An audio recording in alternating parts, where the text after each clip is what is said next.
I originally wanted this to be a very informal session without slides and just me chatting with you. Obviously, that's not possible in the online setting. So I do have some slides.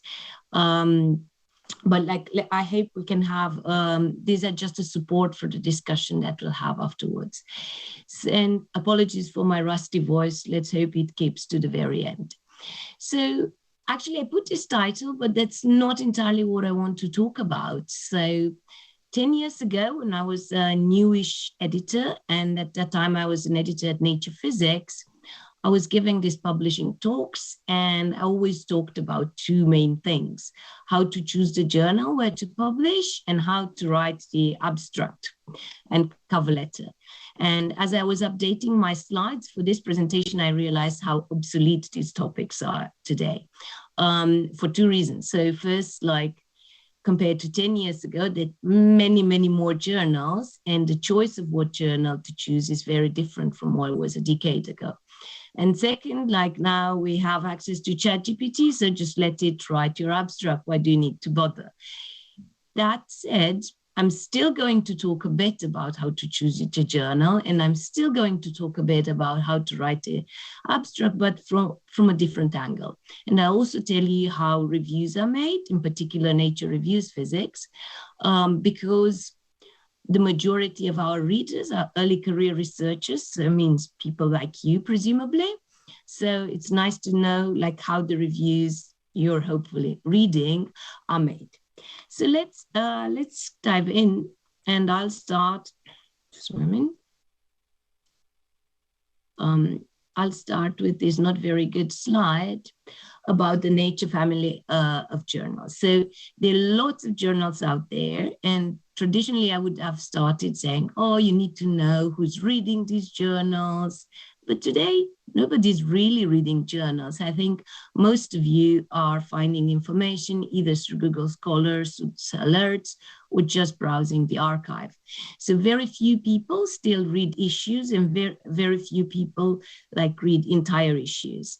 And there are lots and lots and lots of journals by different publishers, overlay journals, different types of models, and so on.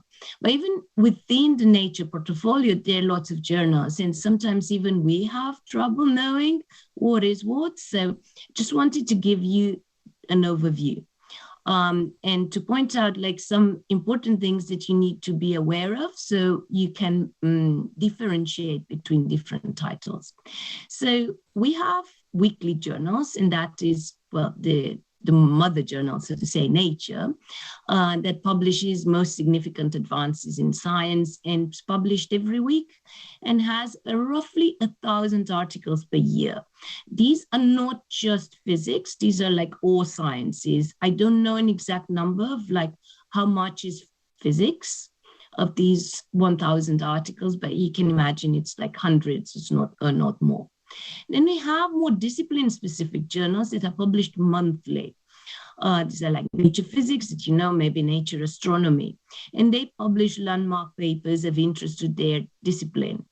They publish roughly 130 articles per year, so a bit roughly same as Nature, just restricted to that discipline. And yeah, they both Nature and the Nature more specific titles, they publish continuously, but then they're gathered in issues. And whereas Nature or Nature Physics are still printed, new titles like Nature Astronomy are completely online. And then we have journals that have continuous publication and they don't have issues at all, as Nature Communications, which is again, like Nature, a cross-disciplinary journal and publishes high-quality papers from all areas of science, more than 7,000 articles per year. Again, I don't know exactly how many physics articles are included, but let's assume 1,000 something. And we also have, again, further specialized journals like the Nature Partner journals. That's what MPJ stands for, such as MPJ Quantum Information. Again, it's publishing continuously and has reports advances that are interest for a very specialized area. There's also Communication Physics, which is also an open access journal like Nature Communications and MPJ series, and they publish across all areas of physics. These don't have issues, and then they have continuous publications throughout the year, and they have a few hundred articles per year. And finally, there's monthly reviews journal, such as Nature Reviews Physics or Nature Reviews Materials, publish very little if you look comparing with the amount of primary research that's being published in our sister journals, publish roughly 48 reviews per year, covering all areas of physics. All the reviews titles in the physical sciences are online only.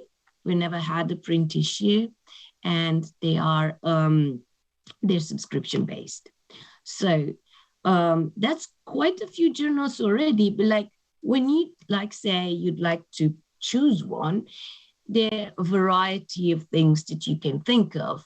For example, who reads it? Although I just said earlier that people mostly read archive or like through find content through search engines, but there's still like some things that you want to think about.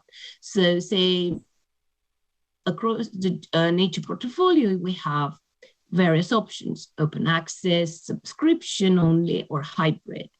In terms of primary research, now most journals, I think all journals would offer like some open access option. Some are hybrid, so you still can publish without an article processing charge through the subscription model, and other journals like Nature Communications or Communications Physics, they're completely open access. And reviews are still subscription based. Then you can think, okay, who's going to handle my paper? So for some of these journals, there be in-house editors like me, who are trained academics who left active research to pursue an editorial career. Some journals have a mixture of such in-house editors, so professional editors, and academic boards, and others have just academic boards. You can also think about the volume of publications, because that kind of gives you an indication of how likely you are to succeed if you submit to one of these journals. Of course, if they publish very little, their standards would be very high, because they'll have to select a very small number of papers out of what's submitted to them. Whereas there's a huge number of publication volume, say like in scientific reports, over 20,000 per year, then you have a very good chance of getting published as long as the results are correct. And then you can think, okay, what's the scope of this journal? Is it multidisciplinary, or is it discipline specific? Or is it like field specific? So for example, a physics paper could be in an interdisciplinary journal like Nature Communications, could be in a discipline specific journal such as Communication Physics, or can be in a field specific journal such as MPJ Quantum Information. And if this was not complicated enough to make your choice quite difficult, you can also publish in the Springer Physics journals, and there's about 50 of them.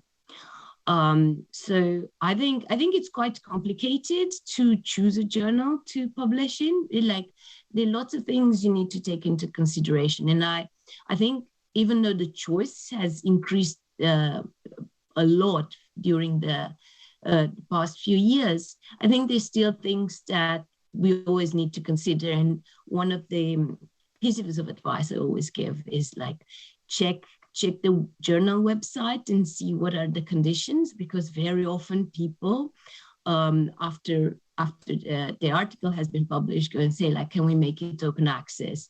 And that's way too late in the process. This is something that it was important for you. You should have checked at the very beginning, even before submitting the article.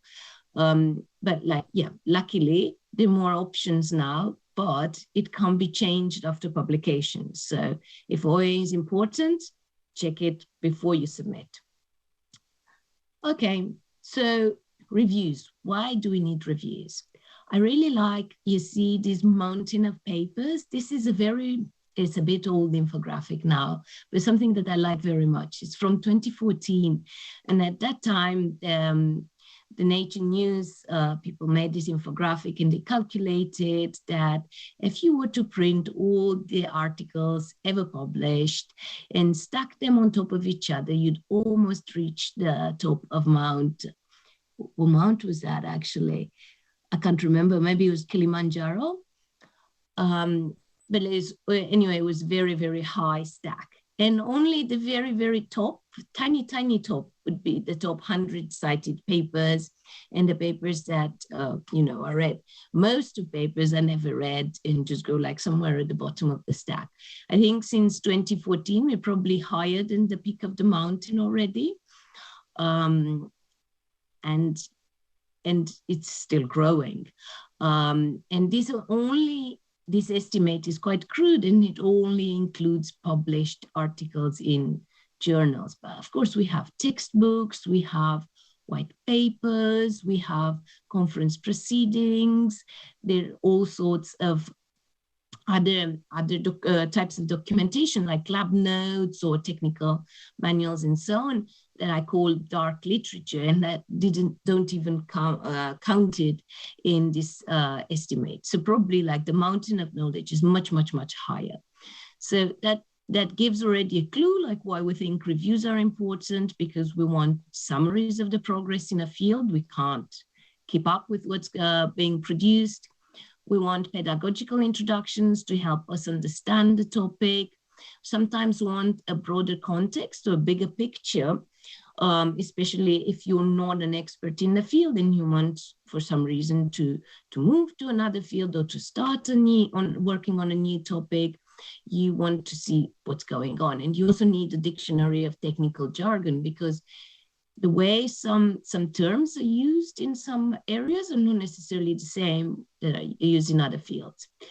You'd like to uncover connections or new angles, and you'd like to find information that is otherwise hard to find. So, example, things that are known by people working in the field, but they're not necessarily written down somewhere. So what is the best technique to measure something? How does a method compare to another method?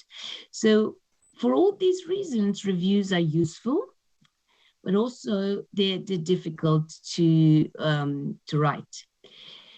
And I will get back to that.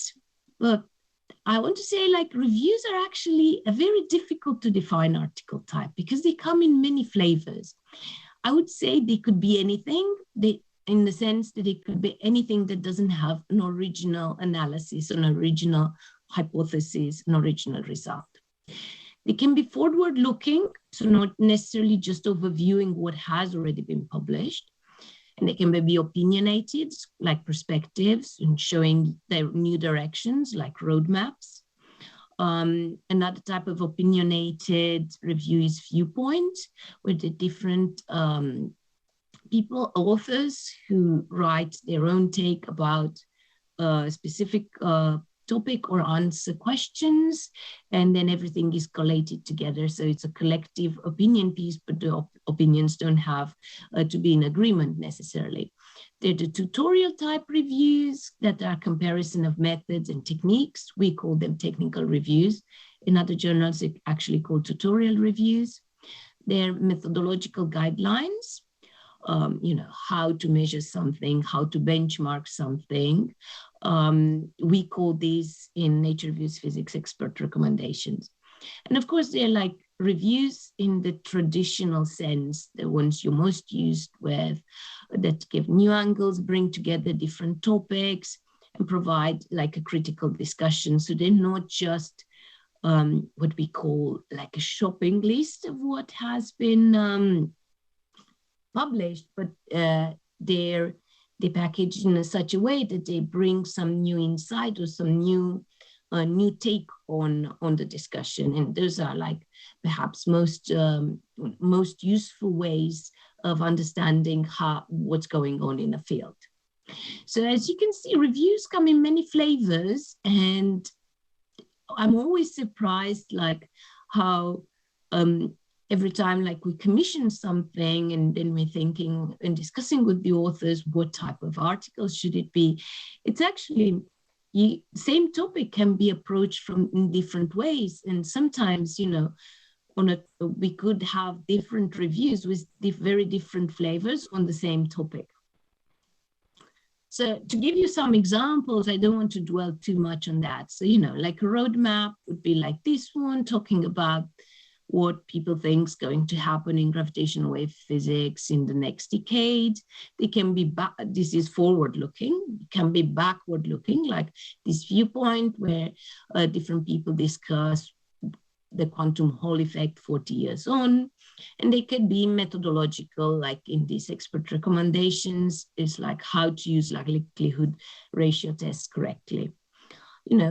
They can be opinionated, like this one on scientific understanding with AI. They can be very pedagogical, like this randomized measurement toolbox. Or they can compare a variety of codes and how they are applied, like in this technical review on cosmological simulations of galaxy formation. And they can be short and discuss in context some exciting new result, like the one at the bottom on the expansion of the universe that was very trendy a couple of years ago. So how do you make such reviews? Of course, it's not straightforward, and that is the reason why we only publish so few. It's a long process, and I've tried to outline in 12 steps. So for like every 2 weeks or so, my team meet and discuss commissioning ideas that we have come up with based on conference attendance, on browsing the literature, on searching for different things. We have a variety of methods to identify ideas. Then we discuss them amongst ourselves, and usually the recipe that comes with the editorial law is that the right topic at the right time by the right authors would give you the best review.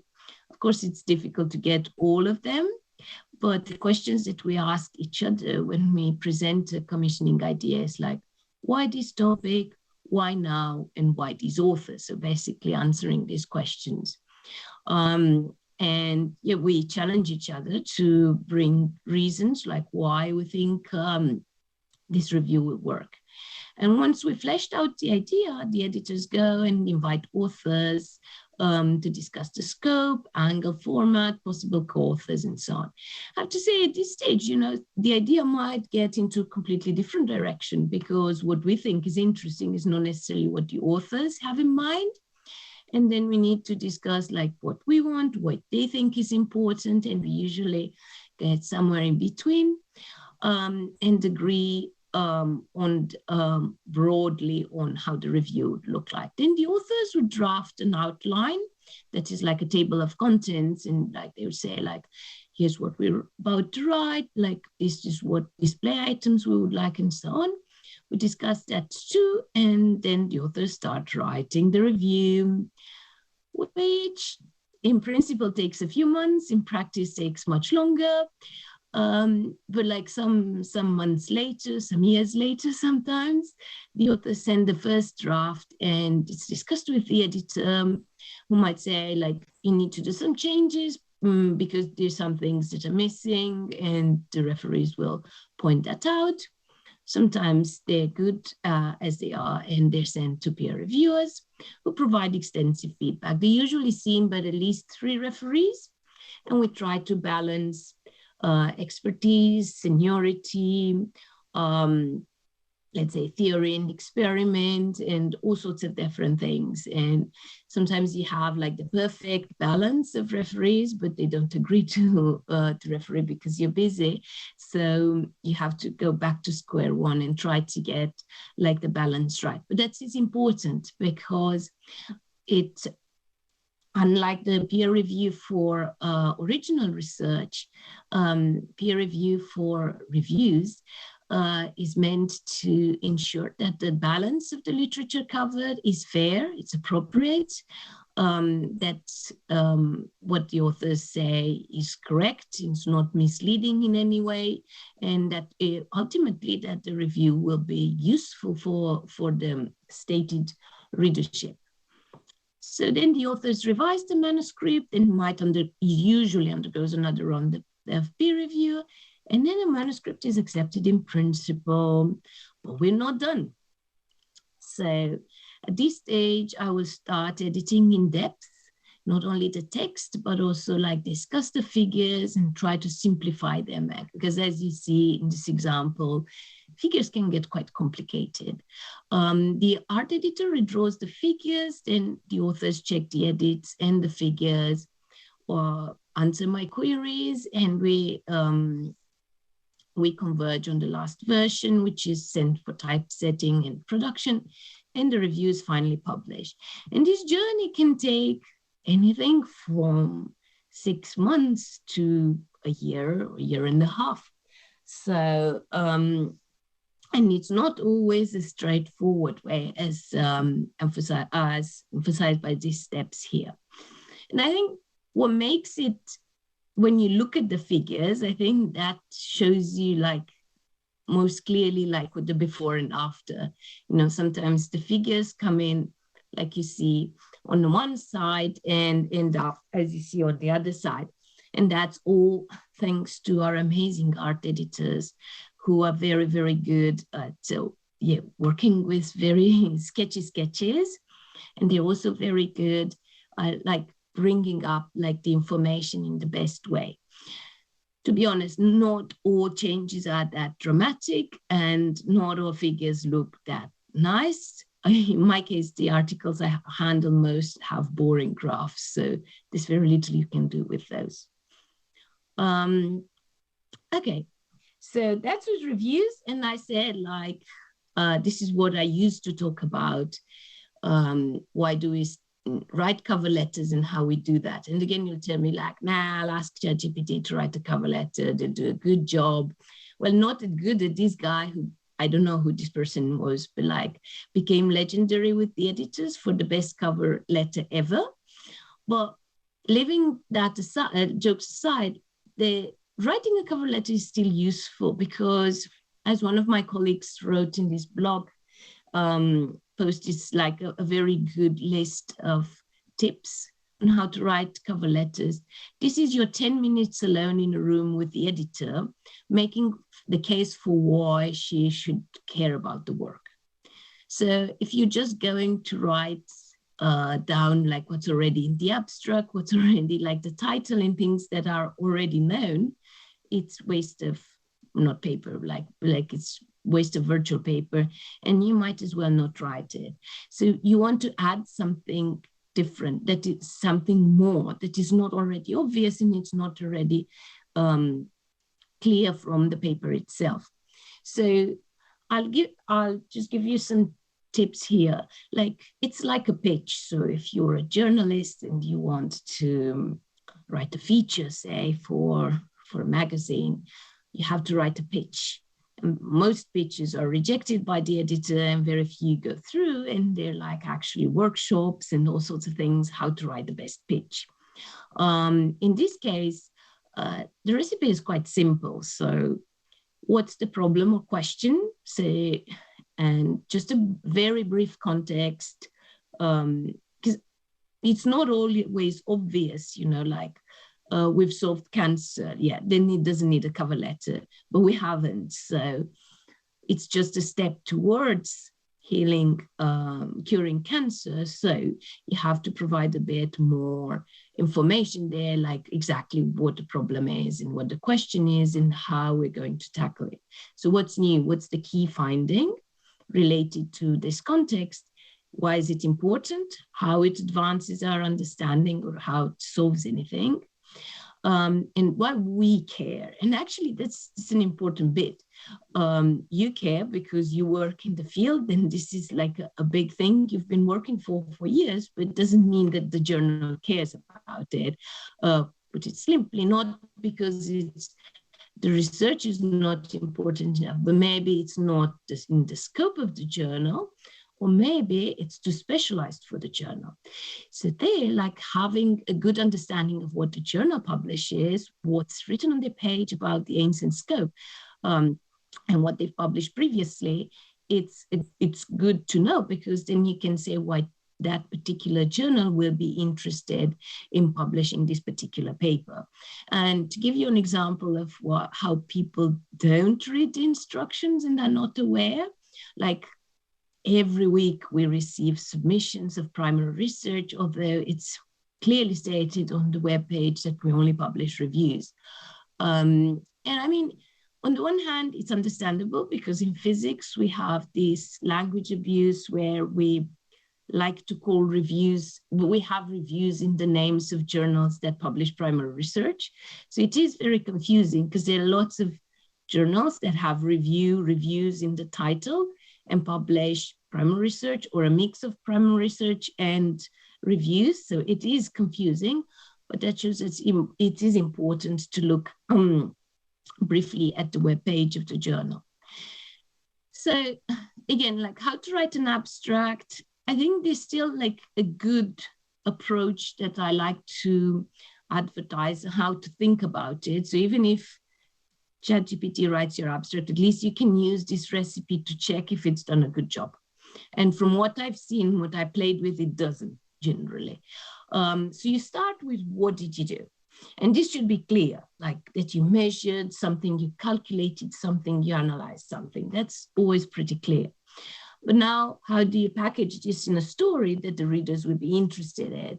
Because unless the people that work very closely with you, they don't know why this measurement or calculation or analysis is important.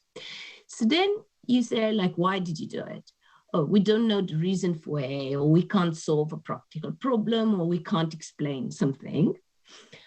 And then it's like, what did you find out? So we measured or calculated X and we found out something about it. And now what does this mean? And that needs to link back to number 2, because ideally, like what you found out should have somehow answered the question that you started with. So this gives a clue for A, this provides a solution for B, this could help explain C. So we get from the wider context at the beginning to specialist details, and then back to the wider context. And if you want to make this longer, you can say like, how did you do the measurement? Give some methodological details. And also you can say, okay, what does it mean? Or like, what are the limitations? What happens next? So you go from wide to narrow and again to wide. And this is a good recipe because you know, same results can be packaged in a different story depending on the audience, depending on what you want to convey. But starting this way, it makes it easier to identify the story that you want to tell. So what you actually did will not change, but why we did it, what you found out and what it means might change depending on what you want to convey to your readers. And actually, that's an interesting question, whether to check whether you say like you have, whether ChatGPT or you have someone else write the abstract for you, that they will convey what you want to convey. So this is a good recipe like to check. And finally, like we talked about how to pitch primary research, and I just very briefly say how to pitch a review idea, because sometimes we receive also proposals. So remember I mentioned at the beginning, like great, what makes a great review. So it's like you need to answer basically the 3 questions: why this topic, why now, and why you. And if there are existing reviews, like how this complements or updates or adds to them. And actually here, like, you know, it's usually important to make it very clear, like who is this review intended for? Because very often, like you have topics that can be covered in different ways for different types of readership, say for experimental angle, theoretical angle, like sometimes it's a pedagogical aim or methodological. And like, why do you want to take this view? Why do you want to approach this topic in this particular way? It's also important, and will show like how it is different from other reviews that already exist, or like why would it be particularly useful to the readers. Also, you might say like, oh, if I'm an early career researcher, like I probably won't be invited to write a review. And if I pitch a review, maybe I will not be able to say like, why me? Am I like an opinion leader in the community? Maybe people don't want me to write a review, which is not true. Like I wrote the reviews when I was a postdoc. I think they were good, but I obviously am biased. So being early career researcher doesn't mean you can't write a review, but there are also other ways to engage with Nature reviews. So you can review with a senior researcher, which is called our ECR peer review initiative. So when we invite someone to review, we always ask them whether they want to involve one of the younger collaborators as a way to train them on how to do peer review, because whereas you might have refereed primary research, it's not often that you have the opportunity to referee reviews. And it's an interesting experience and it's a good learning experience. So we encourage people to team up with younger collaborators to review together. Or you can write the tools of the trade. And these are like short articles, they're 1 page and they're about a method. And there's the 2 reasons why we introduced this column and why we like it very much is because we think the methods are very important. They're the nuts and bolts of the science we do, but they don't get much the limelight. So they're like usually pushed into the method section, into the supplementary information, and nobody gives them enough love and credit. And the other is like these articles are like single author, and we want to offer early career researchers the opportunity to be single author on a paper, which in some fields is difficult, fields with large collaborations. Even if you're very senior, you don't get this opportunity to be single author.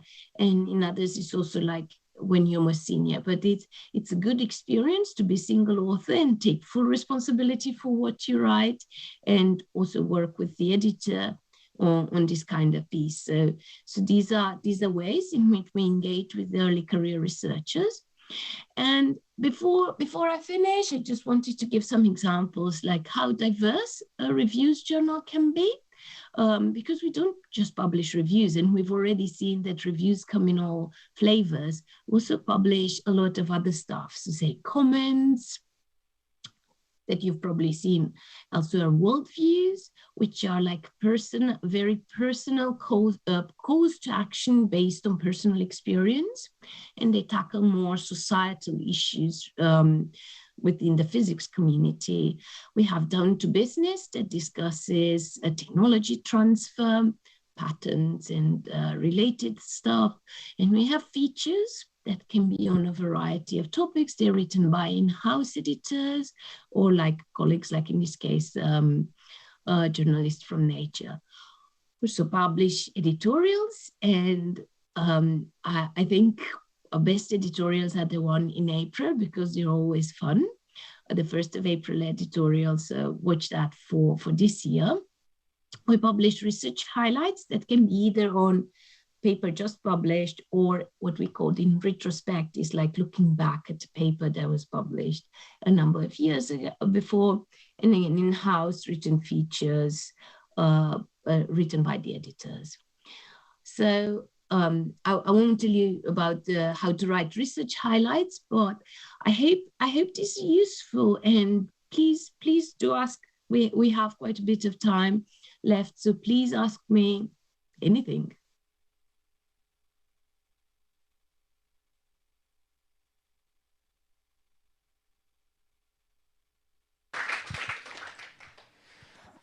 Okay, so does anyone have any questions? Okay, also there might be some questions online which I'll look out for.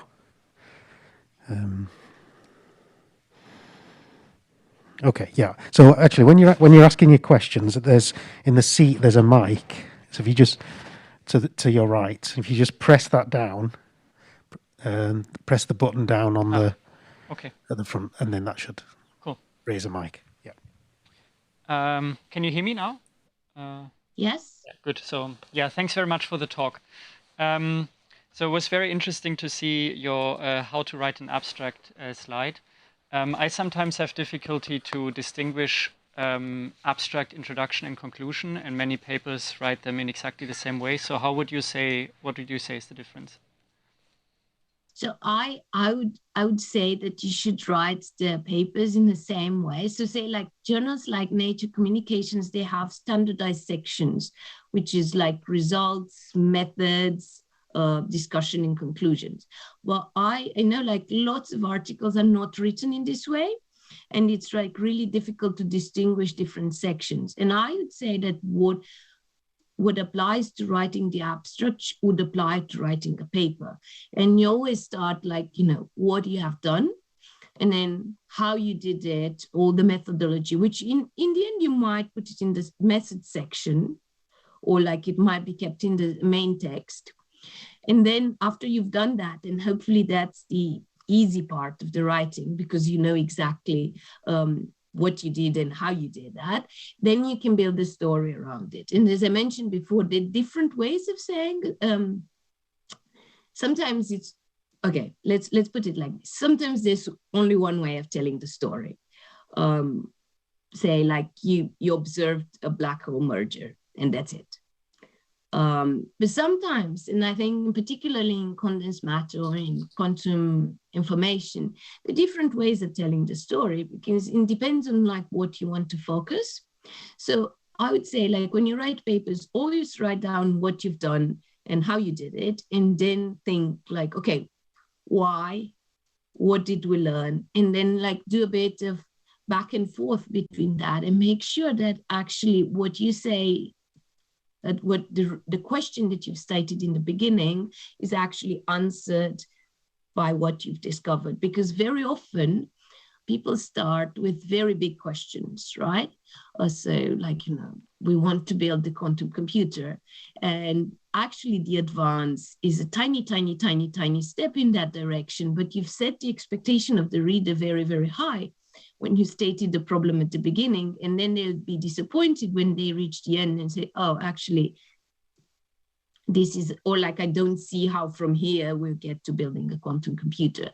So, and again, it depends on the type of, on your ambition, in a sense, like how big a problem you want to tackle, but always be careful that you actually answer the question, or like it's very clear like how it relates to the question that was asked stated in the beginning. Thank you. But yeah, long story short, yes, apply this to writing papers. Other questions? Okay. I just wanted to add that what sometimes happens is the story changes because peer reviewers see a different story. And, sometimes there's a clash between the authors and the peer reviewers, because the authors want to tell a story and the reviewers want to hear a different story. But sometimes, this leads to discussions and leads actually to a better story being told. Yeah, we have another question at the back there. Thanks for your introduction and talk. So I have a question about reproducibility. So there's certain papers coming from certain countries where scientists are solving a computationally intensive problem, and they have a budget and they can design their own hardware. They design their own algorithms that couple to this hardware. Everything is very bespoke, and then they produce this wonderful, efficient results. So, what's your view on sort of accepting them into nature, knowing that to reproduce this kind of results, you have to get access to hardware, which often costs tens of millions of dollars, and it's probably going to be unlikely that any other person will be able to do that. Yes, so the answer is twofold. So this brings us very much to similar situation where you have like a big particle accelerator and people are reporting the results. Can we trust it? Can we not? Can we build our own and check on the results? No, we can't. Most often than not, we actually can't reproduce the experimental setup or like the data from observation, say like, but what we can do and what publishers are doing, they mandate deposition of data and of code. Now, you're absolutely right. Even if you give me the code, if I don't have a machine to run it on, it's not particularly useful. They're trying to do, to basically encode like instances of running this particular code and do the like encapsulate them and give that for peer review.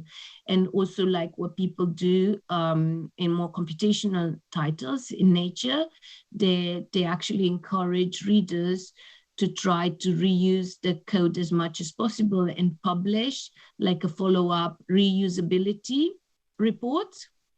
And again, like how much you can do that, it depends on the instance, but I think there are efforts to address this, but yeah, very much as in the case of big experiments, we can't redo the experiment or on our own device, and we can't run the program again on our own computer. But in the meanwhile, this is what is currently possible. Okay, thank you. I think there was another question at the back, and we've also got one online in a moment. So, Julia, thank you very much for a very interesting talk. I want to ask a question about the game between the writers and reviewers and the journals, in particular the timescales in this process. We know that at least in some countries, the research funding is declining a little bit. And for early career researchers, it means that they spend the early career in a short-term postdoc posts, maybe 1-2 years. But the pressure to produce results with impact grows. And it means more pressure to publish, more pressure to actually publish things which have meaningful impact on a long-term scale. And this is in contradiction. But also we know that in the last 2 years, many journals struggle to encourage reviewers because people were busy doing other things, particularly in lockdown situation. So the review process has slowed down. And it seems that there is now a situation which is even more difficult than it was before the COVID times in this game. And I'm curious how big publishers like Nature, do you acknowledge this? Do they recognize it? Do they somehow want to intensify the work of reviewers? Is there an end to this channel, basically? Thank you very much. Yes, so actually, this is a bigger problem when you're dealing with primary research because the volumes are much higher. And of course, like people want articles to be published on much shorter time frames. It's still a problem for reviews, but like as I mentioned, like we go like on a much slower time scale. So what publishers are trying to do is actually to tap into a bigger pool of experts. That means both geographically and seniority wise. So basically go to younger researchers and encourage them to be involved in the peer review process, and also go to more geographic regions. But that comes with challenges because it's difficult to identify people in certain regions because they don't have internet pages in English, because names are not very clear and disaggregating names is difficult, and because there's not a lot of information on the English-speaking web about researchers from different regions, which makes it very challenging for editors to find these referees. And then we go back to like, we're relying always on the same people from the English-speaking world. which is not good, but it's also the people who are visible and who can be found. I read a very interesting article in Nature Careers from last week, where early career researcher talks about the peer review treadmill and trying to get off this treadmill because it's relentless requests for peer review. And now this is a very difficult thing to address. It's like a systemic issue. As you said, there are incentives to publish more and faster, but then someone needs to referee these papers, which, you know, someone has to put work in refereeing these papers. So overall, it's probably not very sustainable in the long run, but it's hard for publishers alone to address it. And because, as I said, it's a systemic issue of how research funding is and career progression in academia is done.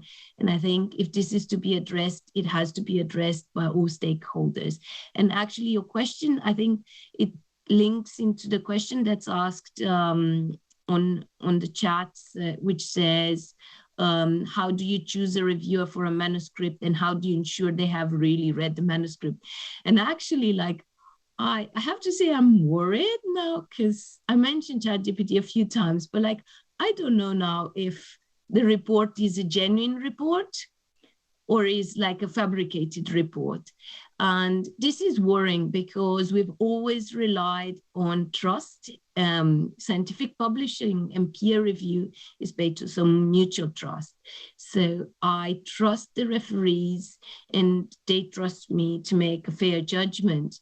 But like, I worry that if people are pushed to unreasonable requests for refereeing, they would try to cut the corners and they would try to get a report quickly that is not the best report.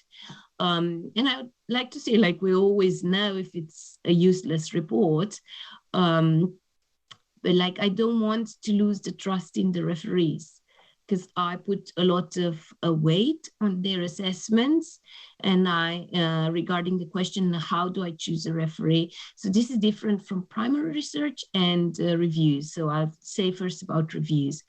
In reviews, I want like a good balance of more senior people who know the field well and more junior people who are likely to be the readers of the review. I like say a balance of theory and experiment, if that's the case, or of different fields, if that's an interdisciplinary topic. And I also want a bit of geographic diversity because people from different regions might have different takes about the progress of a field. When I would, in the past, when I was handling primary research, you need less breadth in that case. So for review, you want broad referees who know the field very well. When you're assessing a primary research paper, you want depth of expertise. So that gives you a very different profile of the referee. And you also want in there like some balance, of course, again, theory versus experiment, like people who are developing the method and users of the method, for example, or you want to have, again, geographic balance, and you have one seniority balance, again, because you want a diversity of opinions that will give you more balanced information and will allow you to get to make a fair decision. So yeah. Finding referees is tricky and it takes a lot of time. Okay, thank you. Any further questions? So I think we've already answered. Maybe I have one. One more, yeah? Yeah, so what is your roadmap on essentially making peer review process open? Because you already raised like 2 points why that's good, because the discussion that might arise in the review process might be helpful for essentially everyone who would either read the paper or be interested in a field, and second, to actually spot potentially, let's say, artificially produced reviews of which the depth is not, obvious to the non-expert, but might be spotted by someone who's really expert in the field. Yeah. Yes, so some journals already published peer review reports. Of Nature Communications does that. We don't publish the reports, but we do publish the names of the referees if they agree to. So there's a two-step opt-in system.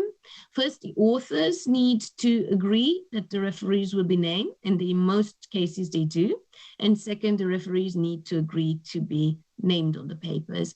This is, I think, general enough for primary and non-primary research. So the referees will be named, and in some cases, the referee reports will be published. What has been seen with publishing of the referee reports is like they're hardly read. So people don't seem to care a lot about digging into. And in a sense, what we see as a published paper is the result of that interaction, is the result of that constructive interaction with the reports, and we see the better paper. So we'll see the archive version 1, and we'll see the published version 3, 4, that is the better paper and has been made better by peer review. Now, whether people want to see actually the process in detail, what we've seen so far is that there's not a huge interest in reading the reports, but they are available. Okay. And not only with Nature Communications, but a number of other journals within the broader Springer Nature are publishing reports, reports regularly. Okay, any other questions? Oh, yep. Just press the front one. That should come up. It should come up if you let go. Just let go. Yeah, that's it. Thank you. So maybe a bit of a question outside of your immediate department is about this exactly format that you mentioned of methods and results, and that may be non-typical writing style for certain communities. And sort of the question, are you concerned that this is a barrier for submitting papers, or it's not a barrier for submitting papers in your opinion? Again, there is a community where this is not accustomed to write papers in this way, in contrast maybe to biology, where I think everything is written in that way. So what is your take on this? I think it's field specific, as you say. Some communities are very structured standard way of writing papers, and some communities don't. And my feeling is that I wouldn't like to enforce a particular style. I like to enforce a style in the abstract, but I would not like to enforce a particular style on the paper, because sometimes it actually works better to get to the results of the very end after you have ingested a lot of background information and you've walked step by step through the proof. So for this reason, like say, when I was in nature physics, we did not enforce a particular style of writing the paper. And even now at reviews, we have a lot of flexibility in how we structure the different reviews. So you see like a variety of, of ways to tell it. Because as I mentioned earlier, the different ways to tell a story. And sometimes the story is straightforward, and sometimes it is not. And I'm increasingly of the opinion that it's really hard to tell a good story and in such a way that people will understand. And sometimes you might need like some really unusual style to get to the point. And that's most efficient in getting that point across, then you should use it. But in some fields, it's just always the same story, and then they can use like templated style. Okay, thank you. We're more or less out of time, but if there's one more question, we could probably fit that in. Okay. Oh, yeah, there is one more, just the back there. Do you hear me? Yes. Perfect. So, at least from my experience, I realized passing the paper through editorial board is hard. It's become harder and harder compared to before. So I want just to know how to appeal, how to approach that if we got rejection from the editorial board? Is how it works, or how chance we have this type of... Yes, so I think actually sometimes appeals are a good thing to do. I didn't like appeals when I was handling primary research, but like on occasion, actually, I changed my mind because something new was brought to the table. And I feel like that's the key in an appeal, because editors are humans and we make errors, and we might misunderstand the main result of the paper. And usually a good rejection letter from the editor will explain the reason. So, if it's out of scope, it's out of scope. We won't change the scope of the journal just to accommodate one paper, and that's not worth appealing. But if it's something that, there's a reason why you think the decision should be reconsidered, the key point is to bring something to the table that you feel like the editor has misunderstood or didn't know when they reached the decision. And you have limited information because you don't know what happened in their head, but what they wrote in the letter. And a way to appeal is basically provide a broader context. And again, think of the pitch that I mentioned about the cover letter. So like, what is the problem? What have we done? What does it mean? And why should your journal care about it? And I think if you haven't done that already in the cover letter or not in a clear way, that's worth restating.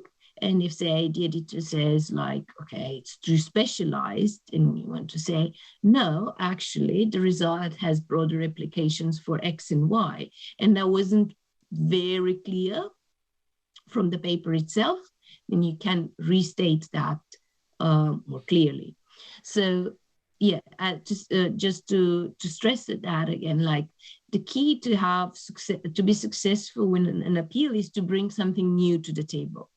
There wasn't absolutely clear in the first version of the paper, in the first cover letter, or that it seems to you that the editor has missed. But like, what doesn't work is like, you're wrong. Yeah, you have to bring arguments, because ultimately editors are scientists themselves. So as long as you can bring new arguments, new data, they will reconsider.